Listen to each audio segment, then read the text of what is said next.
আর কোথাও ওর সাথে সম্পর্ক হয়েছে ইফাতের সাথে? জি। কোথায় হয়েছে? সেটা হচ্ছে উনি উনি আমাকে পরিচয় দিছে যে ওনার খালার বাসা। ভোলার চর ফ্যাশনে বিয়ের দাবিতে প্রেমিকের বাড়িতে অনশন করছেন লামিয়া নামের এই কিশোরী। এই ঘটনার জেরে ওই এলাকায় ব্যাপক চাঞ্চল্যের সৃষ্টি হয়েছে।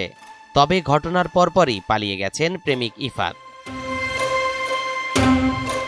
লামিয়ার দাবি প্রায় 6 মাস আগে ফেসবুকের মাধ্যমে ইফাতের সাথে তার পরিচয় হয়।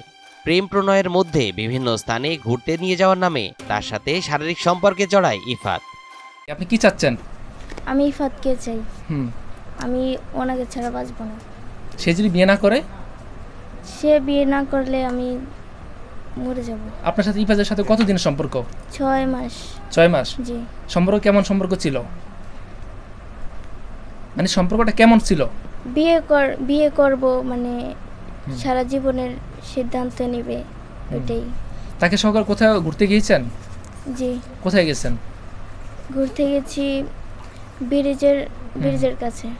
আর কোথাও ওর সাথে কোনো শারীরিক সম্পর্ক হয়েছে ইফাতের সাথে? জি। সেটা হচ্ছে উনি আমাকে পরিচয় দিছে যে ওনার খালার বাসা। তারপর উনি মিথ্যা বলছে না সত্য বলছে সেটা তো আমি জানি না। আচ্ছা। বিষয়টি জানাজানি হলে লামিয়ার পরিবার তাকে অন্যত্র বিয়ে দিয়ে দেয়। কিন্তু বিয়ের 2 মাসের মাথায় ঘটল অনশনের এই ঘটনা। আপনার তো তার আগে একটা বিয়ে হয়েছে, তারপর আপনি ইফাতের সাথে সম্পর্ক জড়াইলেন কেন? উনি আমাকে ভালোবাসে, আমি ওনাকে ভালোবাসি। তাহলে সেখানে বিয়ে করছেন কেন অন্য কোথাও? বিয়ের আগে থেকে ওর ইফাতের সাথে কি বিয়ের আগে থেকে সম্পর্ক? জি। তো এই বিষয়টা আপনার যখন বিয়ে হয়ে যায় তখন পরিবারকে জানিয়েছেন? জি না। আচ্ছা, এখন কি ইফাজকে চাচ্ছেন? জি। ইফাজকে আপনাকে এই বাসা আসার জন্য বলছে?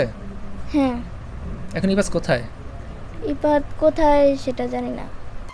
প্রেমিক ইফাত দুলারহাট থানার আহমেদপুর ইউনিয়নের 1 নং ওয়ার্ডের মোহাম্মদ জসিমউদ্দিনের ছেলে।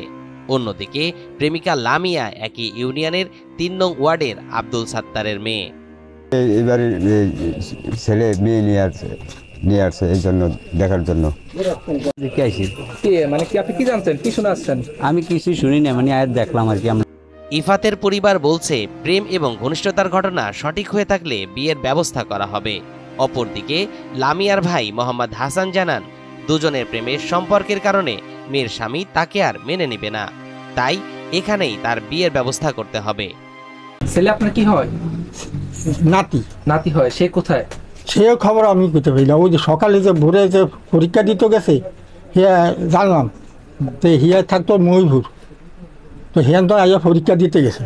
এখন এই যে মেয়ে আসছে এখানে, ওর তো দাবি হচ্ছে যে আপনার নাতির সাথে ওর সম্পর্ক দীর্ঘদিনের। সেটা যদি তার মা বাবা যদি মানিয়া নেয়, তার আমার কথা নেন, তার মা বাবা যদি মানিয়া নেয় অথবা তার মামু এসে এখানে দেখেন, সেই মামু যদি সম্পূর্ণ সাক্ষী মানে যদি দোষী স্বীকার করে তাহলে মানিয়ে নিবে।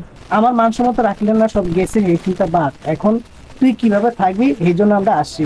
এখানে যা কিছু করবি স্টেপ বাই স্টেপ করবি, যেটা গ্রহণযোগ্য হয়। এখানে তুই হাসলে তো ওখানে কথা কোনো মূল্য থাকবো না। তাহলে এই যে আমরা এতগুলো মানুষ কষ্ট করতেছি এটা বুঝা।